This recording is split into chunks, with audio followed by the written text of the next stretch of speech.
नमस्कार, good morning all of you students. हम C++ online discuss कर रहे हैं और इससे पहले की क्लास में हमने फ्रेंड फंक्शन को डिस्कस किया था, उसका एग्जाम्पल हमने किया था। आज हम ऑब्जेक्ट ओरिएंटेड के स्पेशल एलिमेंट्स को डिस्कस कर रहे हैं, जो एलिमेंट्स हमें अदर प्रोग्रामिंग लैंग्वेज जो हमने प्रीवियस प्रोग्रामिंग लैंग्वेज पढ़ी है उसके कंपैरिजन में हमें एडवांटेज या एडवांस फीचर्स को प्रोवाइड करती है। वो फीचर्स हम डिस्कस कर रहे हैं। जैसे हमने फ्रेंड फंक्शन को डिस्कस किया, स्टैटिक मेंबर्स को डिस्कस किया, स्टैटिक फंक्शंस, स्टैटिक वेरिएबल्स को डिस्कस किया, नेस्टिंग ऑफ मेंबर फंक्शंस को डिस्कस किया, प्राइवेट फंक्शंस को हमने डिस्कस किया प्रीवियस क्लासेस में। तो आज एक और स्पेशल कॉन्सेप्ट है ऑब्जेक्ट ओरिएंटेड सिस्टम का, वो है हमारा कंस्ट्रक्टर्स।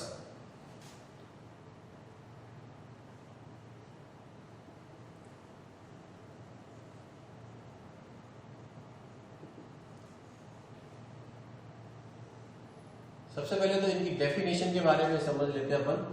दो चीजें हैं हमारे पास, एक तो होता है कंस्ट्रक्टर्स और दूसरा है हमारे पास डिस्ट्रक्टर्स। कंस्ट्रक्टर और डिस्ट्रक्टर जो है, इनका उपयोग क्या है? देखिए, जो क्लास के मेंबर्स जो होते हैं उनको हमें यदि मान प्रदान करना है, उनको इनिशियलाइज करना है, उनको प्रारंभिक मान देना है, जो मेमोरी में स्पेस बनाते हैं उन्हें हमें इनिशियल वैल्यू देनी है और हमें मेमोरी ऑक्यूपाइड करनी है, तब हम कंस्ट्रक्टर का प्रयोग करेंगे। और कंस्ट्रक्टर के द्वारा, कंस्ट्रक्टर ने जो कंस्ट्रक्ट किया है और कंस्ट्रक्टर के द्वारा जो सिस्टम के अंदर जो मेमोरी ऑक्यूपाइड की गई है उस मेमोरी को रिलीज करना, फ्री करना या इसे हटाना, उसके लिए हम डिस्ट्रक्टर का प्रयोग करेंगे। तो ये एक तो दोनों की परिभाषा है कि क्लास के मेंबर्स को प्रारंभिक मान देना, इनिशियलाइज करना या उनकी मेमोरी ऑक्यूपाइड करवाना, उसके लिए हम प्रयोग करेंगे कंस्ट्रक्टर्स का। और कंस्ट्रक्टर के द्वारा ऑक्यूपाइड की गई मेमोरी को रिलीज करना या फ्री करना, उसके लिए हम प्रयोग में लेंगे destructor. It means constructor construct the memory and construct initial value of class member, and destructor it destruct or it free the memory occupied by constructors। Constructor ने जो मेमोरी ऑक्यूपाइड की उसको फ्री करना होता है। डिस्ट्रक्टर हम बाद में डिस्कस करेंगे। अभी हमारा जो टॉपिक चलेगा वो चलेगा कंस्ट्रक्टर। स्टूडेंट, आपको एक बार अपन वापस प्रीवियस क्लास का जो पार्ट है उसको डिस्कस करेंगे कि क्लास के मेंबर फंक्शन को प्रारंभिक मान देने के लिए हम क्या करते थे। तो इस प्रकार देखिए आप, सपोज हमारी एक क्लास है, क्लास आइटम, ध्यान से देखना आप सभी। क्लास आइटम में एक वेरिएबल है x और एक हमने फंक्शन बनाया void set x। ये एक पैरामीटर ले रहा है और पैरामीटर की वैल्यू हम x को देते हैं। ये इनिशियलाइजेशन का काम हो गया। इट मींस x जो वेरिएबल उसको प्रारंभिक मान देने का तरीका क्या हो गया कि हमने set x एक मेंबर फंक्शन बनाया। मेंबर फंक्शन के थ्रू हम इनिशियल मान दे सकते। इस क्लास को मैं यही बंद कर देता और फर्दर कोई एक्सटेंशन नहीं है। तो set x फंक्शन जो है ये इनिशियलाइजेशन का काम कर रहा है, x को प्रारंभिक मान देने का काम कर रहा है। और जब हम मेन मेथड के अंदर क्लास आइटम का ऑब्जेक्ट बनाएंगे तब हमें इस set x को कॉल करना पड़ेगा। आइटम का हमने ए ऑब्जेक्ट बनाया तो हम ए से कॉल करेंगे, इसके ऑब्जेक्ट से कॉल करेंगे मेंबर फंक्शन को set x, और जो वैल्यू हमें देनी है वो वैल्यू यहाँ पे दे देनी मेन फंक्शन। तो आइटम क्लास के ऑब्जेक्ट ए से हमने set x को कॉल किया और पैरामीटर में पास किया 200। ये पैरामीटर 200 किसके पास आता है? i के पास आता है। i के पास है तो i का मान किसको इनिशियलाइज किया जा रहा है? x को। तो ये 200 हमने x को इनिशियलाइज किया। तो ये एक इनिशियलाइजेशन का काम है, एक वेरिएबल क्लास के मेंबर को प्रारंभिक मान देने का काम है। लेकिन वही काम हम कंस्ट्रक्टर से कर सकते हैं, कंस्ट्रक्टर से भी काम करेंगे। अब कंस्ट्रक्टर से कैसे काम करेंगे? तो कंस्ट्रक्टर सबसे पहले होता क्या है, काम क्या करता है, वो हमने डिस्कस किया कि क्लास के वेरिएबल्स ये या मेंबर्स को इनिशियलाइजेशन का काम करता है। लेकिन कैसे बनेगा कंस्ट्रक्टर, तो वो देखिए, constructor is a special member function. Constructor member function तो होता है, लेकिन एक स्पेशल मेंबर फंक्शन होता है। Very good. दूसरी बात, ये स्पेशल क्यों होता है? क्योंकि इट्स नेम, इसका नाम, its name is same as class name. जो आपकी क्लास का नाम होगा वो ही इसका नाम होगा, इसका नाम क्लास के नाम के समान होता है। ये दो पॉइंट है, constructor is a special member function and its name is same as class name. एक दो बातें और ध्यान रखनी है कि constructor do not have return type. Constructor के पास किसी भी प्रकार का रिटर्न टाइप नहीं होता। जैसे हमने सेट एक्स को वॉइड दिया है तो रिटर्न टाइप नहीं दिया जाएगा।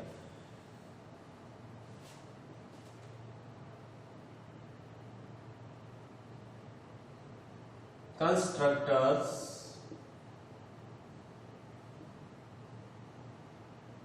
Can not virtual.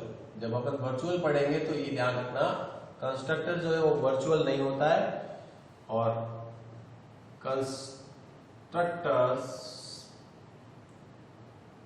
cannot inherited।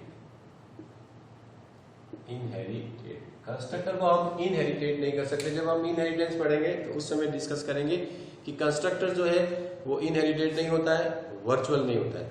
वापस देख लीजिए, इसकी डेफिनेशन में मैंने आपको बताया था कि कंस्ट्रक्टर जो है क्लास के मेंबर, जो अब इस समय जैसे सपोज क्लास का member function set function x को इनिशियलाइज कर रहा है, वो काम अपन कंस्ट्रक्टर से कर सकते हैं। और कंस्ट्रक्टर ने जो काम किया उसको हटाना है तो डिस्ट्रक्टर वो काम करेगा।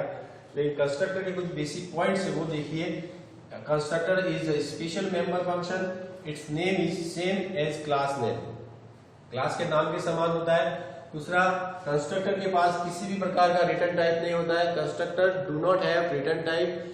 तीसरा, सेकंड नेक्स्ट पॉइंट, कंस्ट्रक्टर जो है वो वर्चुअल नहीं हो सकता। Constructor can not be virtual and constructor can not be inherited.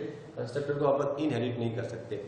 यहाँ पे देखिए, स्पेशल मेंबर फंक्शन यानी क्लास आपकी आइटम है, इसी को अपन मॉडिफाई करते हैं। एक स्पेशल मेंबर फंक्शन है। मेंबर फंक्शन का मतलब क्लास में ही डिक्लेयर होगा। ये ध्यान रखना कि कंस्ट्रक्टर का डिक्लेरेशन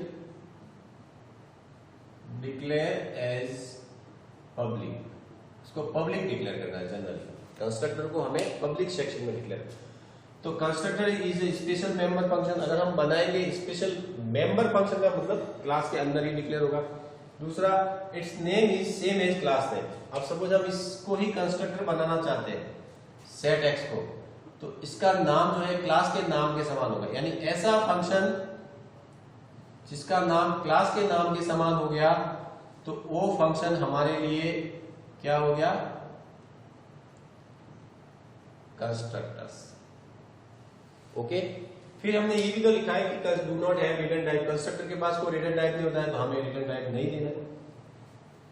तो जो क्लास के नाम से फंक्शन बना दिया वो कंस्ट्रक्टर हो गया। अब जनरली तो क्या होता है, जो हम हमारा मेंबर फंक्शन है उसको हम किससे कॉल करते हैं? ऑब्जेक्ट से कॉल करते हैं, और फिर यहाँ पर वैल्यू दी जाती है। अब इसके अंदर ये स्पेशलिटी है, आप ध्यान देखना कि कंस्ट्रक्टर को कॉल करने की आवश्यकता नहीं होती है। कंस्ट्रक्टर जो हमने कंस्ट्रक्टर बना दिया, अब इसको एक्स को वैल्यू देनी है तो इसको कॉल करने की आवश्यकता नहीं होती है। It call automatically when object is created. जब हम क्लास का ऑब्जेक्ट बनाएंगे, जैसे सपोज क्लास का ऑब्जेक्ट बनाया आइटम ए, तो जैसे ही हम ऑब्जेक्ट बनाएंगे वो ऑटोमेटिकली क्या हो जाएगा?